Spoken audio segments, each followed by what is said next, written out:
నమస్తే, welcome to మహిళా ఆరోగ్యం. నేను మీ యాంకర్ ఉష. ఈ మధ్య కాలంలో చాలా మంది ఫెర్టిలిటీ సమస్యలతో ఇబ్బంది పడుతున్నారు. ఎస్పెషల్లీ డిలే ప్రెగ్నెన్సీస్ మనం చూస్తున్నాం. దానిలో ముఖ్యంగా కనుక మనం చూస్తే ఫైబ్రాయిడ్స్. దీనికి సంబంధించి చాలా మంది ఇబ్బంది పడుతున్నారు. ఒకసారి మనకి ఫైబ్రాయిడ్ ఉంది అని తెలియగానే ప్రెగ్నెన్సీ రాదేమో, క్యాన్సర్ కిందకి పరిగణింపబడుతుందేమో, దీనికి ట్రీట్మెంట్ లేదేమో, ఒకవేళ ఫైబ్రాయిడ్స్ ఉండి కనుక ప్రెగ్నెన్సీ వస్తే ప్రెగ్నెన్సీ నిలవదేమో, ఇలా రకరకాల డౌట్స్ ఉన్నాయి. సో మనతో పాటు శశిప్రియ మ్యామ్ ఉన్నారు. ఒకసారి ఆవిడ అడిగి తెలుసుకుందాం. నమస్తే మ్యామ్. నమస్తే ఉషా. సో రెగ్యులర్గా ఐవీఎఫ్ సెంటర్స్కి ఎక్కువగా మనం చూస్తే ఫైబ్రాయిడ్స్ ఉన్న వాళ్ళే వెళ్తారు, అక్కడ ఐవీఎఫ్ చేస్తారు, ప్రెగ్నెన్సీ నిలబడుతుంది. ఈ అపోహ చాలా ఎక్కువ మందికి ఉంది. ఫైబ్రాయిడ్స్ అనేది ఈ మధ్య కాలంలో ఒక 10 మందిలో ఒకరిద్దరికి మాత్రం కామన్గా ఈ ప్రాబ్లం వింటూ ఉన్నాం. ఫైబ్రాయిడ్స్ ఎందుకు వస్తున్న విషయం కనుక మనం చూస్తే, అసలు ప్రెగ్నెన్సీలో ఉన్నప్పుడు ఫైబ్రాయిడ్ కనుక ఉందని తెలిస్తే ప్రెగ్నెన్సీ నిలబడుతుందా, ఛాన్సెస్ ఉన్నాయా? సో ఫైబ్రాయిడ్ అనేది జస్ట్ ఒక మజిల్ థిక్కెనింగ్ అనమాట, మయోమా అంటారు. సో యూట్రస్కి మనకు 2 లేయర్స్ ఉంటాయి అన్నమాట. సో అవుటర్ లేయర్ కూడా ఉంటుంది. సో యూట్రస్ యొక్క మజిల్ని మయోమెట్రియం అని అంటారనమాట. సో మనం ఈజీగా ఎక్స్ప్లెయిన్ చేసుకోవాలనుకుంటే ఇది మనకి యూట్రస్ ఇట్లా ఉంటుంది. సో ఇది మయోమెట్రియం అనమాట. ఓకే. యూట్రస్ కూడా ఒక మజిలే. యూట్రస్ అనేది కాకపోతే ఎలాస్టిక్ ఫైబర్ అనేది ఎక్కువ ఉంటుంది అనమాట. ఎందుకు అంటే ఆబ్వియస్లీ ప్రెగ్నెన్సీ వచ్చినప్పుడు బెలూన్ లాగా సాగాలి కాబట్టి ఎలాస్టిక్ ఫైబర్స్ అనేటివి ఎక్కువ ఉంటాయి. సో ఈ లోపల ఉండే లైనింగ్ అనేది మనం ఎండోమెట్రియం అని అంటాం.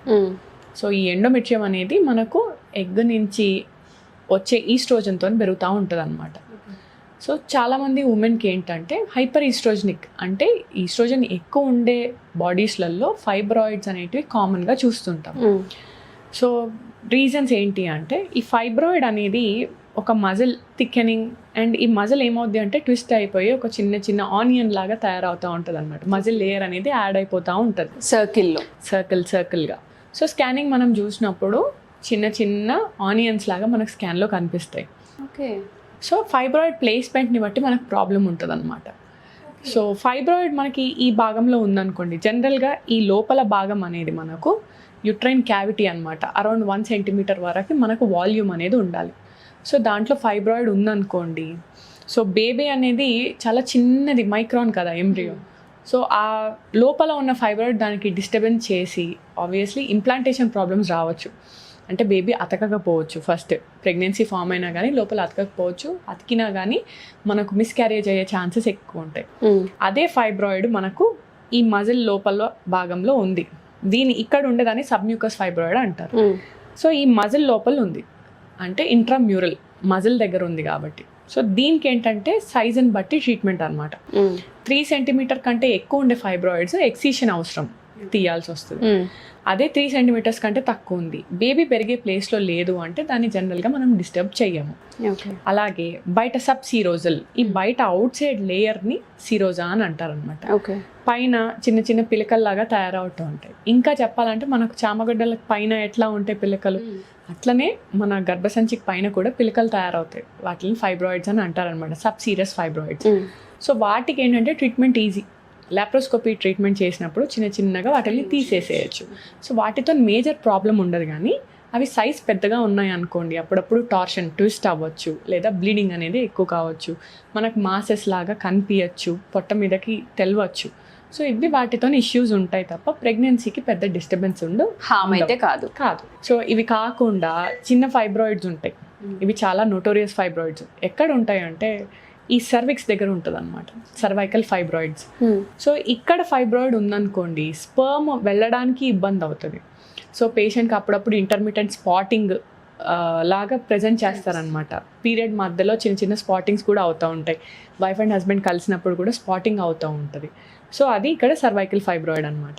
అలా కాకుండా చిన్న చిన్న ఫైబ్రాయిడ్స్ ఇక్కడ మనకు ఆస్టియా అని అంటారనమాట, ట్యూబల్ ఎంట్రన్స్. ఈ ఎంట్రన్స్ దగ్గర ఫైబ్రాయిడ్ ఉన్నా కానీ స్పర్మ్స్ లోపలికి వెళ్ళలేవు కదా ఫెలోపియన్ ట్యూబ్లో. ఫెలోపియన్ ట్యూబ్లోనే ఎగ్ స్పర్మ్ కలుస్తుంది కాబట్టి ఎగ్ స్పర్మ్ కలవకుండా ఈ ఫైబ్రాయిడ్ మనల్ని ఇబ్బంది పెడుతుంది. సో ఈ ఫైబ్రాయిడ్ ప్లేస్మెంట్ని బట్టే ట్రీట్మెంట్ అనమాట.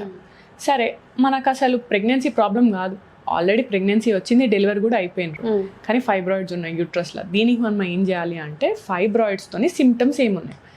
జనరల్గా ఫైబ్రాయిడ్స్ ఉంటే ఏంటి అంటే విపరీతంగా బ్లీడింగ్ అవ్వడము, పీరియడ్స్ వచ్చే ముందు బాగా పెయిన్ రావడము, బ్లీడింగ్ అయ్యేటప్పుడు బాగా స్పాజమ్స్ రావడము. ఎందుకంటే ఇప్పుడు ఈ మజిల్ అనేది స్ట్రైట్గా ఉందనుకోండి, మనకు పెద్దగా పెయిన్ ఏమి ఉండదు. అవును. ట్విస్టింగ్ అయి ఉందనుకోండి, జనరల్గా కాంట్రాక్షన్స్, యూట్రస్ యొక్క కాంట్రాక్షన్స్ అనేటివి ఎక్కువ ఉంటాయి అన్నమాట. బాగా స్పాజమ్స్ వస్తాయి, దానివల్ల స్పాస్మోడిక్ పెయిన్ బాగా ఎక్కువ వస్తుంది. సో అట్లా బ్లీడింగ్ అవుతుంది, పెయిన్ ఉంటుంది అంటే జనరల్గా రిప్రొడక్టివ్ ఏజ్ గ్రూప్ ఇండివిజువల్స్ అంటే ఉమెన్లో అరౌండ్ 45 years 47 years వరకు what we do, myomas remove చేస్తాం. ఎక్కడైతే ఫైబ్రాయిడ్స్ ఉన్నాయో రిమూవ్ చేసేస్తాం. 47 years 48 years 49 years తర్వాత కూడా ఫైబ్రాయిడ్స్ ఇంకా ఉన్నాయి, బ్లీడింగ్ కంట్రోల్ కావట్లేదు అంటే మనం ఓవరీస్ని చూసుకొని మనము హిస్టెక్టమీ చేయడం ఇస్ ద బెటర్ ఆప్షన్. ఎందుకు అంటే ఇండియన్ ఉమెన్ జనరల్గా మన ఏషియన్స్ అందరికీ కూడా అరౌండ్ 49 years 47 yearsకి రొటీన్గా మెనోపాజ్ అటైన్ అయ్యే ఏజ్ అనమాట. ఆ టైంకి మనం ఫైబ్రాయిడ్స్ పట్టించుకోకుండా అట్లనే వదిలేసామనుకోండి, సో దాంట్లో క్యాన్సర్కి సంబంధించిన చేంజెస్ రావచ్చు. ఓకే.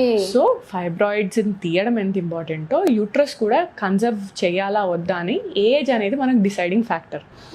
చాలామంది ఏమనుకుంటారు, ఇప్పుడు 30 yearsకి కూడా ఫైబ్రాయిడ్స్ ఉంటాయి, అప్పటికి 2 పిల్లలు అయిపోయినారు అనుకోండి, మనకి ఫ్యామిలీ కంప్లీట్ అయిపోయింది, నెగ్లెక్ట్ చేస్తారు. ఇంకా నెగ్లెక్ట్ చేయరు, తీసేద్దాం యూట్రస్ని అంటారు.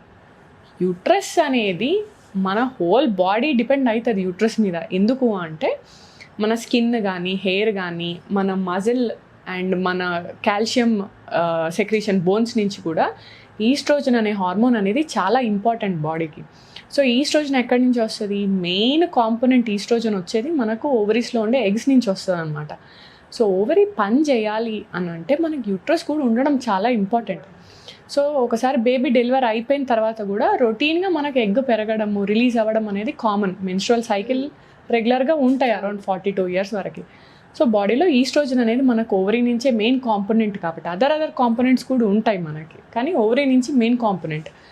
సో ఇట్లా మనం యూట్రస్ తీసేసామనుకోండి, ఒక 3 yearsలో మనకు ఓవరీ నుంచి వచ్చే హార్మోన్ కూడా తగ్గిపోతే వీళ్ళకి మనము 30 yearsకే మెనోపాజల్ ఏజ్ లాగా అయిపోతారు అనమాట. సో అరౌండ్ మనకు 47 yearsకి రావాల్సిన మెనోపాజ్ ఏదైతే ఉందో 17 years ముందే వచ్చేస్తుంది, ముందే వస్తుంది. దీన్ని మనం సర్జికల్ మెనోపాజ్ అంటాం, బికాస్ మనం హిస్టెక్టమీ చేసాం కాబట్టి. సో వీళ్ళకి బాగా నడుము నొప్పులు రావడము, సడన్గా ఒబేసిటీ వెయిట్ పెరగడము, సెంట్రల్ ఒబేసిటీ పొట్ట భాగంలో ఫ్యాట్ అనేది ఎక్కువ డిపాజిట్ కావడము, మజిల్ వేస్టింగ్ అంటే మన మజిల్స్ గట్టిగా ఉంటాయి, సన్నగా అయిపోతాయి అన్నమాట, బరువులు ఎత్తలేరు, ఓపిక ఉండదు. సో హాట్ ఫ్లషెస్ రావడం, మూడ్ స్వింగ్స్ రావడము, ఇవన్నీ ఎక్కువ ఉంటాయి అన్నమాట. సో వీటన్నిటికీ కూడా యూట్రస్ బాడీలో ఉండడం చాలా ఇంపార్టెంట్. సో చిన్న ఫైబ్రాయిడ్స్ అయినా పెద్ద ఫైబ్రాయిడ్స్ అయినా ఫైబ్రాయిడ్ తీపించుకోవడం ఇంపార్టెంట్, యూట్రస్ తీపించుకోవడం ఇంపార్టెంట్ కాదు. కాకపోతే ఏజ్ ఏంటి, ఫైబ్రాయిడ్ ఏ ఏజ్ గ్రూప్లో ఉంది, ప్రెజెంటింగ్ కంప్లైంట్ ఏంటి, ఫస్ట్ ఫైబ్రాయిడ్ వల్ల మనకి ఇన్ఫర్టిలిటీ ఉందా, ఫైబ్రాయిడ్ వల్ల మనకి బ్లీడింగ్ ఎక్కువ అవుతుందా, ఫైబ్రాయిడ్ వల్ల మనకు పొట్ట నుంచి ఏదైనా డిస్టర్బెన్స్ ఉందా. సపోజ్ ఫైబ్రాయిడ్స్ కొన్ని ప్లేస్మెంట్ మనకి ఇప్పుడు గర్భసంచికి ముందు మనకి యూరినరీ బ్లాడర్ ఉంటుంది, పోస్టీరియర్ సైడ్ మనకు రెక్టమ్ ఉంటుంది అనమాట. సో ఈ ఫైబ్రాయిడ్ అనేది మనకు యూరినరీ బ్లాడర్కి వెనకాల ఉండే గ్యాప్లో ఉందనుకోండి, చాలా మందికి ప్రెషర్ సిమ్టమ్స్ ఉంటాయి. అంటే ఫాస్ట్గా యూరిన్ రావడము, యూరిన్ ఆపుకోలేకపోవడము, మోషన్ పోనీ వెనకాల ఉందనుకోండి మోషన్ పోయేటప్పుడు ఇబ్బంది ఉండడము, ఇట్లాంటి ప్రాబ్లమ్స్ ఉంటాయి అన్నమాట. సో వాళ్ళకు కూడా ఫైబ్రాయిడ్ ఒకటి చిన్నగా తీసేస్తే సరిపోతుంది, కానీ యూట్రస్ తీయాల్సిన అవసరం లేదు. ఓకే. సో ఫైబ్రాయిడ్స్ అనేది ఎంత కామనో దానికి తగ్గట్టుగా అసలు ఫస్ట్ ఆఫ్ ఆల్ మనం ఐడెంటిఫై చేయడం కూడా అంతే ఇంపార్టెంట్. ఇంకొక క్వశ్చన్ ఏంటంటే, ప్రెగ్నెన్సీలో కనుక ఫైబ్రాయిడ్ ఉంటే మీరు అన్నట్టుగానే అది ఏరియాని బట్టి మనం డిసైడ్ అవ్వచ్చు అంటున్నారు. ప్రెగ్నెన్సీకి ఏదైనా ఎఫెక్ట్ ఉండే అవకాశం ఉంటుంది అంటారా లోపల ఉన్న బేబీకి? డెఫినెట్గా. సో ఫైబ్రాయిడ్ అనేది మనకు వాల్లో ఉందనుకోండి, జనరల్గా ప్రెగ్నెన్సీ అంత డిస్టర్బ్ కాదు, ఫ్లాట్ అయిపోతుంది యూట్రస్. మనము సాగే కొద్దీ వెనకాల ఉన్న ఫైబ్రాయిడ్ ఫ్లాట్ అయ్యే ఛాన్సెస్ ఉంటాయి ఒక 50 to 60% ఆఫ్ ది కేసెస్లో. కాకపోతే అది ఎక్కడుంది, వెనకాల సైడ్కి ఉందా లోపల సైడ్కి ఉందా. ఇప్పుడు ప్రొట్రూజన్ అనేది ఇండెంటింగ్ క్యావిటీ అని అంటారు అనమాట. క్యావిటీ లోపలికి ప్రొట్రూడ్ అవుతుంది ఫైబ్రాయిడ్ ఏదైతే ఉందో, ఇక్కడ ఉండకుండా ఇక్కడికి లోపలికి పెరుగుతుంది అనుకోండి మజిల్ నుంచి, డెఫినెట్గా బేబీకి డిస్టర్బెన్స్ వస్తుంది. సో దీనివల్ల మిస్క్యారేజెస్ అవ్వచ్చు. ప్లస్ ఫండస్ భాగంలో, ఈ భాగంలో ఫైబ్రాయిడ్ ఉందనుకోండి, జనరల్గా ప్రెగ్నెన్సీ ఇంప్లాంటేషన్ అనేది ఇక్కడ అవుతుంది అనమాట. క్యావిటీ యూట్రస్ అనేది మనకు ఒక టీ షేప్డ్ ఆర్గాన్. సో ఇక్కడ నుంచి మనకు పైకి ప్రెగ్నెన్సీ అనేది సాగుతుంది అనమాట, బెలూన్ లాగా. సో ఈ పార్ట్లో మనకు ఫైబ్రాయిడ్ ఉందనుకోండి, సో మిస్క్యారేజెస్ అయ్యే ఛాన్సెస్ ఉంటాయి. ఎందుకంటే యూట్రస్ అంత ఎక్కువ సాగలేకపోతుంది, ఇక్కడ ఆల్రెడీ ఒక పెద్ద రౌండ్ బాల్ లాగా ఉండిపోయింది కదా ఫైబ్రాయిడ్. సో అది సాగలేదు కాబట్టి జనరల్గా అక్కడ ఉంటే మనకు కాంట్రాక్షన్స్ వల్ల అప్పుడప్పుడు ప్రెగ్నెన్సీ రాకపోవచ్చు, మిస్క్యారేజెస్ అవ్వచ్చు. సో దీనివల్ల ఇక్కడ ఫైబ్రాయిడ్ ఉంది అంటే డెఫినెట్గా తీపించుకోవడం అవసరం. ఓకే, సో ఈ వీడియో కనుక చూస్తే చాలా డీటెయిలింగ్గా శశిప్రియ గారు ఎక్స్ప్లెయిన్ చేశారు. సిమ్టమ్స్ని కూడా ఆవిడ చెప్పారనమాట. మనకి పెయిన్ అనిపిస్తూ ఉందా, అప్పుడప్పుడు బ్లీడ్ కనిపిస్తూ ఉందా, లేదంటే మనం ఇంటర్కోర్స్ ఎప్పుడైతే ఉంటుందో కొంత అన్కంఫర్ట్ కనిపిస్తుందా, ఇవన్నీ కూడా ఒక రకంగా రీజన్స్ అని చెప్పొచ్చు. ప్రెగ్నెన్సీకి ప్లాన్ ఎప్పుడైతే చేస్తూ ఉంటుంటామో రెగ్యులర్గా కాకుండా కొంత మనకి బాడీలో చేంజ్ అనిపిస్తుంది, పెయిన్ అనిపిస్తుంది, రెగ్యులర్ పీరియడ్స్ వస్తున్నాయి, లేదంటే మంత్లో 2 times పీరియడ్ అవుతున్నాం, ఇలా ఏ సిమ్టమ్ అన్నా సరే రెగ్యులర్కి భిన్నంగా కనుక ఉంటే డెఫినెట్గా అప్రోచ్ అవ్వచ్చు. అండ్ మన దగ్గర చాలామంది ఫెర్టిలిటీ సెంటర్స్ అనగానే వెళ్ళగానే ఐవీఎఫ్ చేస్తారని ఒక థాట్ ఉంటుంది మ్యామ్. బట్ నేను చూసినంతవరకు ఇక్కడ అలా లేదు.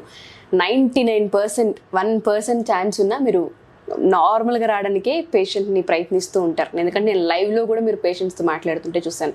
ప్రయత్నిద్దాం, చూద్దాం, ఇంకొకసారి చూద్దాం, ఏజ్ ఉంది, మీకు అంతా బాగుందని మీరు చెప్పడం నేను విన్నాను. సో ఒకసారి మన దగ్గర ట్రీట్మెంట్స్ ఏ విధంగా ఉంటాయి, ఎలా అప్రోచ్ అవ్వాలి మిమ్మల్ని? సో మనకేంటంటే ఫర్టిలిటీ అనగానే అందరు ఐవీఎఫ్ అనుకుంటారు. సో ఫర్టిలిటీ అంటే మనం ప్రెగ్నెన్సీ ప్లానింగ్. సో అందరు రొటీన్గా చెప్పేదే ప్రెగ్నెన్సీ రావడానికి 2 ways, ఇద్దరు న్యాచురల్గా రావాలి, లేకపోతే మనం ఆర్టిఫిషియల్ ఐవీఎఫ్ చేస్తాం. కానీ ఐవీఎఫ్ ఇస్ టర్మినల్, ఇంకా దానికి మించి ఇంకేం లేదు కాబట్టి అది మన లాస్ట్ రిసార్ట్ అనమాట. సో ఫస్ట్లో మనం ట్రై చేయగలిగినంత ట్రై చేస్తాం, కాకపోతే దానికి కూడా ఒక ఎక్స్టెంట్ లిమిట్ అనేది ఉంటుంది అనమాట. సో ఏజ్ని బట్టి మనము డిసైడ్ చేసుకోవాలి. సో ఏజ్ చిన్న couple around 2-3 years of marital life ఉంది, ఎగ్స్ బాగున్నాయి, స్పర్మ్ బాగుంది, ట్యూబ్స్ బాగున్నాయి అంటే మనము ఒక 6-7 cycles వరకు న్యాచురల్గా ట్రై చేయొచ్చు. అప్పటికి కాలేదు అంటే ఒక 1 or 2 cycles మనం ఐఓఐ చేశాక రావట్లేదు అని డిసైడ్ చేసుకున్న తర్వాత maybe we can proceed for IVF.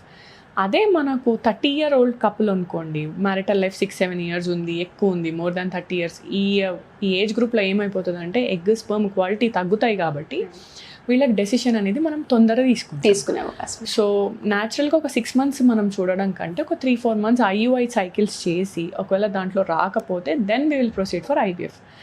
ఇది పక్కన పెడితే ఐవీఎఫ్ షార్ట్ ఇండికేషన్స్ ఉంటాయి. ఏవి ఉంటాయి అంటే ట్యూబ్స్ మొత్తానికే బ్లాక్ ఉన్నాయి, ట్యూబ్స్ అసలు పని చేయట్లేదు. ఇంకొకటి దీంట్లో మనం గమనించుకోవాల్సింది ఏంటంటే చాలామంది ట్యూబ్స్ ఓపెన్ ఉన్నాయి రావట్లే అని అనుకుంటారు.